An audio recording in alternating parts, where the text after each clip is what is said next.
On Father's Day, my son Tony walked into my living room in Dallas, holding a bouquet of yellow roses, and asked me something that made my blood run cold. "Dad, you've been getting the $1,800 from Barb every month, right? I just want to make sure you're comfortable." I stood there frozen in my worn recliner, staring at him like he'd just spoken a foreign language. $1,800? For the past 8 months, I'd been stretching my pension check so thin you could see through it, eating more beans and rice than any 58-year-old widower should have to. The name's Chuck Anderson, and I've been rattling around alone in this 3-bedroom ranch house since my wife Nancy passed 10 years ago from cancer. Until that moment on a sweltering June afternoon, I thought my biggest problems were the leaky roof over the back bedroom and a son who worked 60-hour weeks writing computer code. "Son," I said, my voice barely above a whisper as I set down my iced tea. "I haven't seen a dime." Tony's face went white as fresh paint. That's when I heard the sharp click of heels on my hardwood floor. Barbara Garcia Anderson appeared from the kitchen in her designer sundress, the kind that probably cost more than my monthly grocery budget. She had that perfect smile plastered on her face, the one that always made the hair on my neck stand up. She had no idea that in the next few minutes, her whole carefully constructed world was about to crumble like a foundation built on sand. Let me paint you a picture of my situation. I spent 30 years managing construction projects around the Dallas-Fort Worth area, building my own contracting business from absolutely nothing. Started with a beat-up pickup truck and a toolbox full of determination. When Nancy got sick with breast cancer, I sold the company to take care of her full-time. The sale gave us enough to pay for treatments and keep the house, but after the medical bills and funeral expenses, I was left with a modest pension and Social Security. Comfortable enough for a simple life, but not exactly living high on the hog. My house sits on Maple Street in a quiet suburb where folks still wave at their neighbors. It's a solid 1970s ranch with brick siding, a carport that's seen better days, and Nancy's flower garden that I still maintain because it makes me feel close to her. The inside is simple. Wood paneling in the living room, a galley kitchen with appliances from the Clinton administration, and family photos covering every available surface. Nothing fancy, but it's paid for and it's home. Tony's my only child, and he's turned out better than I ever dared hope. He's 38 now, makes good money as a software engineer for some tech company downtown. Always been smart as a whip, that boy. Used to take apart radios when he was 10 just to see how they worked. Nancy and I were proud when he graduated from UT with his computer science degree, even prouder when he landed his first real job. But when he married Barbara Garcia Anderson 5 years ago, something changed in the family dynamic. She's originally from some wealthy family in Houston, oil money, I think, and she carries herself like she's doing the rest of us a favor by breathing the same air. Nancy never warmed up to her. Used to say Barbara had calculating eyes, and that she looked at our house like she was appraising it for auction. I figured it was just mother-in-law jealousy, but Nancy was usually right about people. So there we were on that suffocating Father's Day afternoon. The central air conditioning struggling against the Texas heat. Tony looking confused, and Barbara standing there in her $300 shoes on my $20 a yard carpet. The living room felt smaller suddenly, like the walls were closing in. Sunlight streamed through the front windows, highlighting the dust motes dancing in the air and casting shadows across Nancy's old furniture that I couldn't bear to replace. "Dad, that can't be right," Tony said, running his hand through his hair the way he used to when he was stumped by algebra homework. "I've been transferring $1,800 to your account every month since last October. Barb handles all the financial paperwork for us." I looked directly at Barbara. She tilted her perfectly styled head and gave me that condescending smile I'd come to despise over the years. "Oh, Chuck, you must have forgotten. I bring the cash envelope by every month, remember? You're getting older, and sometimes memory plays tricks on us. Maybe we should discuss this with your doctor at your next visit." That's when something clicked inside my head like a circuit breaker snapping into place. See, 30 years in construction teaches you to pay attention to details and trust your instincts. When someone tells you the foundation was poured properly, but you can see hairline cracks forming in the concrete, you don't ignore the evidence in front of your eyes.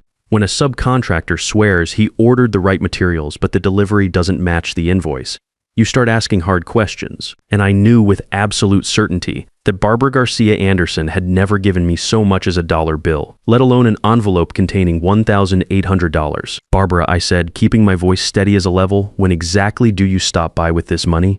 She didn't miss a beat, smooth as fresh concrete. "The 10th of every month, Chuck. Sometimes you're not home when I come by, so I slip the envelope under your front door. You know how your memory can be." Tony frowned, that vertical line appearing between his eyebrows like it used to when he was trying to solve a tough math problem. Honey, I send the transfer on the 15th of every month, not the 10th, and I do it electronically through the bank, not cash. The room went dead quiet except for the hum of my old air conditioner and the distant sound of kids playing in the Johnson's yard next door. Barbara's smile flickered for just a second, but she recovered faster than a cat landing on its feet. Oh, right, the 15th, she laughed, a sound like glass breaking. I meant I pick it up from our account on the 10th and bring it over on the 15th. You know how busy our schedules get with Tony's work projects. I nodded slowly, but inside my head I was already starting to build a case the way I used to plan construction jobs, one solid piece of evidence at a time, checking and double-checking every measurement. After they left that evening, I sat at my kitchen table under the fluorescent light that Nancy always complained made everything look green. The Formica table was the same one we'd bought at a garage sale 25 years ago, scratched and worn but still solid. I pulled out one of my old project notebooks, the spiral-bound kind I used to track job expenses and material deliveries, and started doing some math that made my stomach turn. $1,800 a month for 8 months equals $14,400. That money could have fixed my leaky roof, replaced my 1998 Chevy pickup that burns oil like a steel mill, and let me eat something besides store-brand everything at the grocery store. Instead, I'd been living like a church mouse while my daughter-in-law was apparently living it up on what should have been my support money. I started writing down everything I could remember about Barbara's monthly visits to my house. Turns out she had been stopping by about once a month, always for less than 10 minutes, always with some excuse about being late for yoga class or a hair appointment. She'd bring cheap flowers from the grocery store or a box of store-bought cookies, chat about the weather for 5 minutes, then rush off. Never once had she handed me an envelope, slipped anything under my door, or even mentioned money. The next morning, I drove my rattletrap truck to First National Bank on Main Street, where I've been doing business since Carter was president. The building is one of those old-school brick structures with tall windows and marble floors that echo when you walk. I asked to speak with Marcus Thompson, an old friend from my contracting days who'd worked his way up to branch manager after getting out of the Army. "Chuck Anderson, you old dog," Marcus said, coming out of his office with a firm handshake. He was a big man, built like the linebacker he'd been in high school, with graying hair and laugh lines around his eyes. "What brings you down here on a Tuesday morning?" "Need you to look into something, Marcus. Has my account received any deposits or transfers from my son Tony in the last 8 months?" Marcus led me into his office, a cramped space with motivational posters on the walls and family photos covering his desk. He pulled up my account on his computer screen, his expression growing more serious with each click. "Chuck, I'm showing your regular pension deposit in Social Security, but no transfers from Anthony Anderson. Last family transfer I see was back in February, and that was Nancy's life insurance settlement." I thanked him and walked out of that bank feeling like someone had hit me with a sledgehammer. The morning sun seemed too bright, the traffic too loud. I sat in my truck in the parking lot for 10 minutes, just trying to process what I'd learned. But here's the thing about spending 30 years in construction. You learn not to panic when you discover a problem. You don't start tearing down walls or digging up foundations until you understand exactly what you're dealing with. You investigate methodically, gather all the facts, and then you make a plan to fix it the right way. Over the next 5 months, I built my case like I was managing the most important project of my life. I started keeping a detailed log in my notebook, recording every interaction with Barbara. When she visited on August 12th, I wrote down that she wore a new designer dress and drove a car I didn't recognize, a white BMW that probably cost more than my annual pension. When she called on September 3rd to cancel a visit because of a charity luncheon, I noted that I could hear restaurant noise and clinking glasses in the background. I also started paying attention to details I'd missed before. Barbara always seemed to have fresh manicures, expensive purses, and clothes with tags from stores I couldn't afford to window shop at. For someone who claimed to work part-time at a boutique, she sure lived like money was no object. The breakthrough came when I called Tony's office and asked to speak with someone in accounting. I told them I was Chuck Anderson, Tony's father, and I needed to verify some tax information about family support payments. The woman I spoke with was helpful, but careful about what she could share. "Mr. Anderson, I can confirm that your son has been making regular transfers of $1,800 on the $15,000 each month since October of last year. The transfers go to an account listed under your name, but I don't have the specific account details, an account listed under my name." That phrase stuck in my head like a splinter. I thanked her and hung up, then sat in my living room looking at the family photos on the mantle. There was Tony's high school graduation picture, him and Nancy at his college graduation, his wedding day with Barbara looking radiant in white. That's when the pieces started falling into place like dominoes in a row. I needed professional help, the kind you get from someone who understands the legal system. Lucky for me, I knew just the guy. Frank Rodriguez had been a Navy buddy before he went to law school on the GI Bill. We'd stayed in touch over the years, meeting for coffee every few months at Mel's Diner on Commerce Street. Frank's office was in one of those converted Victorian houses downtown, with creaky wooden floors and high ceilings that made you feel like you were in a movie about lawyers. His secretary, a gray-haired woman named Helen, brought us coffee in mismatched mugs while Frank listened to my story. "Chuck," Frank said, leaning back in his leather chair that had seen better decades, "this sounds like textbook elder financial abuse. In Texas, that's a third-degree felony if the amount stolen is over $2,500. You're talking about $14,400 here. What kind of proof do we need? Bank records showing where that money actually went. If Barbara's been intercepting these transfers, there has to be a paper trail somewhere. Money doesn't just disappear into thin air." Frank explained the legal process while I took notes in my construction notebook. We'd need to file a formal complaint with the district attorney's office, subpoena bank records, and build a case that would hold up in court. It wasn't going to be quick or easy, but Frank seemed confident we had a strong foundation to work with. The hardest part was keeping quiet around Tony. Every Sunday, he'd come over for dinner like clockwork, and we'd sit at my kitchen table eating pot roast or fried chicken while he told me about his latest software projects. He'd always ask if I was doing okay financially, and I'd give him vague answers about getting by just fine. I could see the relief in his eyes, thinking his monthly support was helping his old man live comfortably. It was killing me to lie to my son, but Frank had been clear about strategy. If we tipped our hand too early, Barbara might cover her tracks or come up with some explanation that muddied the waters. We needed ironclad evidence before making any accusations. The breakthrough came in November when Frank's subpoena request was approved. 2 weeks later, we were sitting in his office looking at bank statements that made my blood boil. There it was in black and white. 8 transfers of $1,800 each, sent from Anthony Anderson to something called the Charles Anderson Support Trust account. But the account number wasn't mine. "Son of a bitch," I muttered, then apologized to Helen, who just smiled and said she'd heard worse.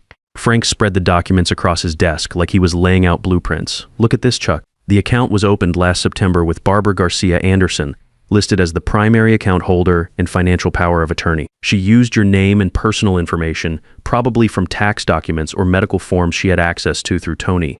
The supporting documents told the whole story.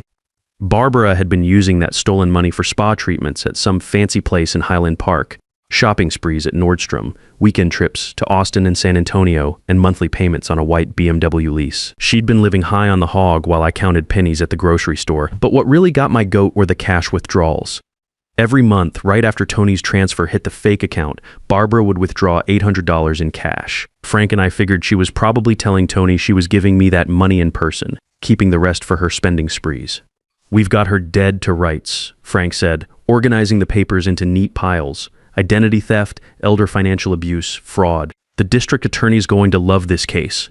I spent the next month planning the confrontation like I was managing a complex construction project. Every detail had to be perfect, every tool in place, every person knowing their role. I decided to invite Tony and Barbara over for Sunday dinner in mid-December, right before Christmas. I'd make Tony's favorite meal, Nancy's pot roast recipe with mashed potatoes and green beans, and create an atmosphere so normal and comfortable that Barbara would never see what was coming. The week before the dinner, I cleaned my house from top to bottom, polished Nancy's good china, vacuumed the carpets, even washed the windows until they sparkled. I wanted everything to look perfect, like a family celebration. Frank would be there too, just as an old friend dropping by for coffee and dessert. On the appointed Sunday, I got up early and started cooking. The smell of pot roast filled the house, mixing with the scent of the pine Christmas tree I'd put up in the corner of the living room. Nancy's nativity set was displayed on the mantle, the same ceramic figures we'd collected over 25 years of marriage. Everything looked warm and welcoming, the kind of scene Norman Rockwell would have painted. Around 4 p.m., I heard Tony's Honda Civic pull into my driveway. Through the front window, I watched them get out, Tony in a sweater and khakis, Barbara in what looked like a new outfit that probably cost more than my monthly electric bill. She carried a bottle of wine and wore the kind of smile that made my teeth ache. "Dad, something smells incredible," Tony said, giving me a hug in the front hallway. The living room looked cozy with the tree lights twinkling and Nancy's old crocheted Afghans draped over the furniture. Barbara handed me the wine with that practiced smile. "Chuck, you've really outdone yourself. The house looks lovely." "Well, it's Christmas time," I said, taking their coats. "Families should be together for the holidays." We sat down to dinner at 5:30, everything laid out on Nancy's good tablecloth with the Christmas pattern. The conversation was light: Tony's work, Barbara's boutique job, my plans for the new year. I played the part of the grateful father perfectly, thanking them both for their kindness and support. Barbara seemed completely relaxed, even chatty. She talked about her holiday shopping plans and a New Year's trip they were planning to Colorado. I nodded and smiled, all while thinking about those bank statements sitting in Frank's briefcase in his car outside. During dessert, Nancy's famous apple pie with vanilla ice cream, I excused myself to answer a knock at the front door. Frank Rodriguez stood on my porch with a manila folder under his arm, playing his part perfectly. "Chuck, sorry to bother you on Sunday, but I was driving by and wanted to drop off those documents we discussed." "Frank, come on in. You remember my son Tony, and this is his wife Barbara." Frank shook hands all around, his lawyer's smile giving nothing away. I invited him to join us for coffee, and he settled into Nancy's old rocking chair in the corner of the living room. The Christmas tree lights cast a warm glow over everything, making the scene feel cozy and innocent. "Actually," I said, setting my coffee cup down on the side table, "Frank brought something I think we should all look at together." I opened the manila folder and pulled out the bank statements, spreading them across the coffee table like I was showing off family photos. Tony leaned forward, his engineer's mind immediately focusing on the numbers and account details. "What is this, Dad?" "Those are copies of where your monthly support payments have been going. Son account name, Charles Anderson Support Trust. Account holder, Barbara Garcia Anderson." The color drained from Tony's face as he read the statements. His eyes moved from document to document, taking in the transfers, the withdrawals, the spa receipts, the BMW lease payments. I watched my son's world crumble in real time, and it about broke my heart. Barb, Tony's voice was barely a whisper. "What the hell is this?" Barbara tried to maintain her composure, but I could see the panic creeping into her eyes. "This is obviously some kind of mistake, Tony. I've been bringing your father that money every month, just like we agreed." "Then where is it?" I asked calmly. "Show me one bank deposit, one receipt, one piece of paper proving you ever gave me a single dollar." She couldn't, because there wasn't any. 8 months of lies, and she had nothing to back them up. Frank cleared his throat and leaned forward. "Mrs. Anderson, opening a bank account using someone else's personal information without their consent is identity theft. Using that account to intercept funds intended for an elderly person constitutes elder financial abuse under Texas law. We're looking at potential felony charges here." "This is ridiculous," Barbara said, her voice getting shrill. "Chuck's confused. He's getting older and his memory isn't what it used to be. I've been taking care of both of you, and this is the thanks I get." That's when she made her biggest mistake. Instead of apologizing or trying to explain, she went on the attack. Started yelling about how I was a burden and how she deserved compensation for putting up with our family's drama. Tony stood up so fast his chair nearly tipped over. "Get out," he said, his voice deadly quiet. "Get out of my father's house right now. Tony, you can't be serious. You're going to believe him over your own wife." "I'm looking at bank statements, Barb. Numbers don't lie." Barbara grabbed her purse and stormed toward the front door, but not before throwing one last desperate threat. "You'll never see a grandchild from us now, Tony. I'll make sure of that." The front door slammed so hard it rattled the windows.